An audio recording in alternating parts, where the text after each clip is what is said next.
In the twilight of a very busy February, this is internet personality Vangelus, and I should add that it was the worst kind of busy for a YouTube creator. I was busy with non-public work unrelated to YouTube. However, I also played in an online Transformers TCG tournament, and thanks to organizer Cameron from Arbitrary Hero, I got Kingdom Core Class Vertebreak as a door prize, because I didn't actually win much at all.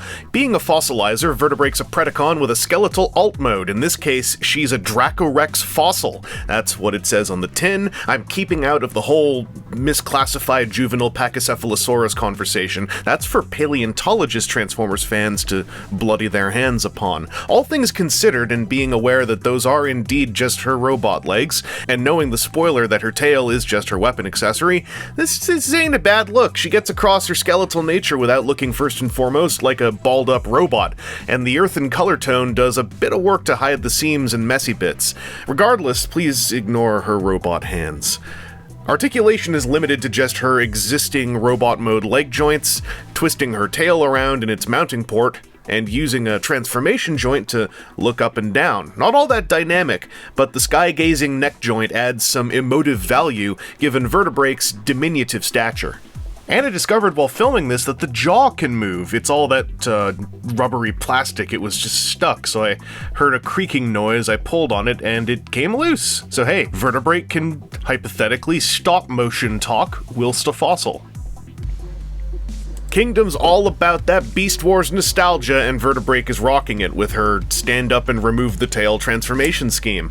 I like the layers of opening torso, though the implication that her robot modes are tabbed in fossil mode is kinda laughable. They're sitting there in position, and good for them. But hey, more fun layers occur as her torso does some trapdoored flippy business to finish things up. With an absolutely solid-looking little bot mode, Vertebrake exudes immediate character with her unique head sculpt and bony aesthetic. Big credit for looking more like a robot than an upright dinosaur. It helps that the alt mode head is smooshed out and hidden beneath her chest plate to fill out her waist and midsection, as opposed to just being a dinosaur head laying across her chest. And did I mention her head sculpt? I know I did, but I want to gush a bit more. The paint pops her face to life, and the pointy helmet immediately slots right into my headcanon of the fossilizers being a murderous death cult. Yeah, I'm kind of anticipating a lack of inspiration from the upcoming Netflix show. What can I say? You dealt me two hands of cards, I'm going to assume the third one is from the same printing company. Vertebrake's weapon is a whipsword tail slash Beast Wars melee weapon type A, scientific, and it's rendered in a slightly softer durometer of plastic. Probably for all the spiny, sticky-outy bits. Fingers crossed that this doesn't seep its plasticizer into the ABS like those siege effect parts apparently tend to. It has a storage spot on her back, but that's a very kind way of saying mush the spiny bits into a crosshatch with the matching ribby sculpting on her shoulder blades and trust in the friction. It works in the moment and gives up just as quickly. Obviously, she's full of ball joints, which feels very Beast Warsy. The range, though, is like, it's fine, but some of them I wish there was a little bit more range. Like her head, she's on a ball-jointed neck situation, which looks really cool when I do this.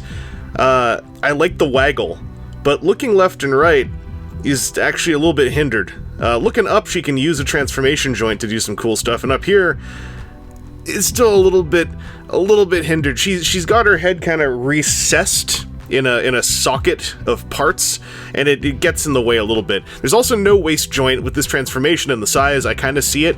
The shoulders are fine. The elbows are fine. The legs are fine, and in fact, the ball socket at the top can double up a little bit as a very minor thigh swivel.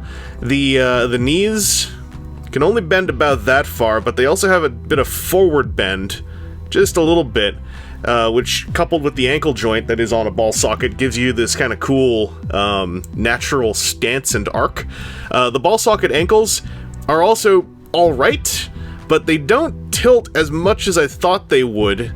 And if they could tilt a little bit more, and if her head was just a little bit more free, and if she had wrists, then this would be so aces. As it is, completely fine, but I'm looking for something to pick on, and as I've been messing with Vertebreak, I've just found that the range of articulation is my biggest hang-up, because it's good, but it's like 2 steps away from being utterly incredible. While I assume she doesn't represent the same experience as the more vehicular core class Kingdom figures, Vertebreak absolutely makes me think of solid small Transformers of years bygone. And I'm saying all this, I also haven't messed with Rat Trap, maybe he does all of this as well. Full of ball joints with a quick transformation, topped with 2 distinct modes and a ton of character, I'm mostly left wishing her joints had been afforded a bit more range. I think if core class retailed for $10 in Canada rather than 15, I'd shrug and backhand myself for questioning the sanctity of our holy sister Vertebreak, devoid of weapon mode, blessed to already be born a weapon alone. Anyway, this has been Internet Personality Vangelus, and at the end of the day, any Transformer named Vertebreak gets the time of day from me. What a good name, and what a joyous era to live in where it has a disambiguation page on a fan wiki. Many thanks again to Cameron for sending this my way, and a special blessed gratitude of the fossilized fleshless to all my patrons on Patreon for doing their part to continue to uphold the divinations of we the buried, we the freed of the bonds of skin and scale.